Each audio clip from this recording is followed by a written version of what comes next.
What's up, everyone? It is Diecastbuffet here again. What a crazy finish to the Kansas playoff race. We got drama, we got controversy, and Elliott somehow wins. A lot to talk about. We're going to try to keep this video very short, but the fall Kansas race, once again, for whatever reason, Kansas is one of the best tickets in the sport, and it delivers again. 1.5 mile racing, fantastic stuff. Chase Elliott race to win diecast. Make sure to pre-order that one. A playoff win. It's his second win of the year. You can pre-order that at Circle B. Use the promo code. Don't have to. I'm pretty sure they'll be offering a 164 for it. Look for confetti to be on the diecast potentially. The Ross Chastain Kansas win last year had confetti. Fantastic racing, man. 1.5 mile, racing.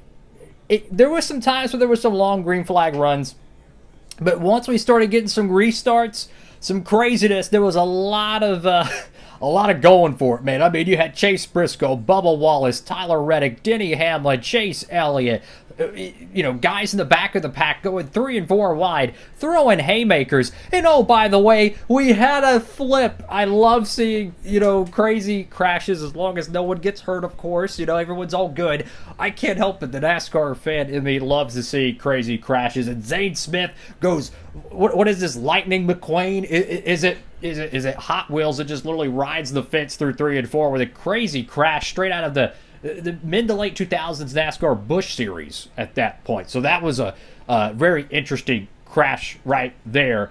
What an interesting event, how that would shake out. I mean, Denny Hamlin completely dominant, led, probably 65% of the race. I think he's the second or the all-time wins leader at Kansas Speedway. So pretty much cruised into his 60th career win, which would have tied him with Kevin Harvick. Very elite list of wins all time. And it kind of went to crap at the end. He had the opportunity, dove in the corner, couldn't make the pass on Bubba Wallace. Obviously they're both racing in the playoffs, so I think it's kind of fair game regardless, which team you drive for. Doesn't make it, stick in the corner, makes contact with a 23. The 9 goes underneath. I believe the 9 had 4 tires and absolutely had a run.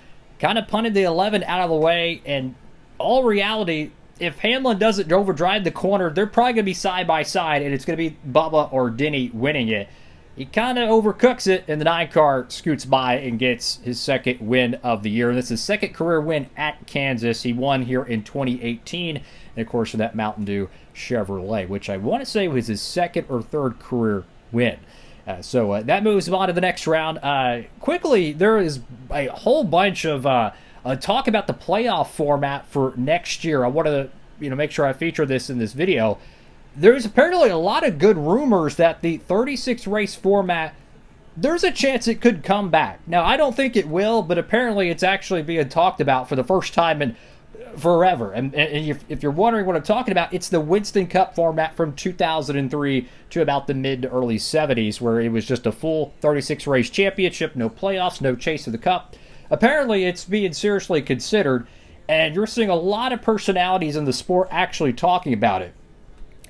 People for the last 2 decades have, let's just be honest, complained about the all the different playoff formats and the chase of the cup and the legitimacy of it. This is the most common temperature I've seen on it in a long time. Everybody just kind of chiming in. So I don't think it's going to come back to the sport, but the fact that it's actually being discussed at this extent is pretty interesting nonetheless. Apparently they're considering maybe a 4-race championship between 6 different drivers for 2026.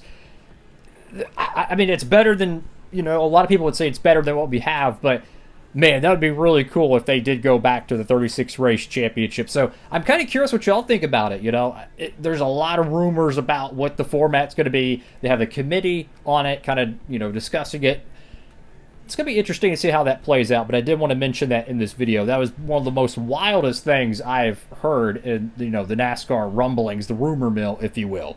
And I will say, though, NASCAR has been, in the last 7 years, definitely more on the risk-taking side with the Bristol Dirt Race, the street course race, heck, building a racetrack at the LA Coliseum, the next-gen car being a sports car chassis. It wouldn't be that far-fetched to go from the playoffs back to the 36 race championship, in my honest opinion. And apparently horsepower is supposed to be increasing next year, according to Brad Keselowski. So there's a whole bunch of stuff that has been talked about this week. Thank y'all for watching the video. Make sure to like, comment, and subscribe. Make sure to pre-order that diecast. It's going to be a very popular pre-order. You know, if you're trying to get the Texas win from last year, that diecast, very popular. I don't think the 124 is still in stock over there at Circle B, so you might want to make sure you pick that one up. Of course, you have the Atlanta win, which might be dropping later this year or early next year. That's all for now. Like, comment, and subscribe. Diecast Buffet. Sign it off.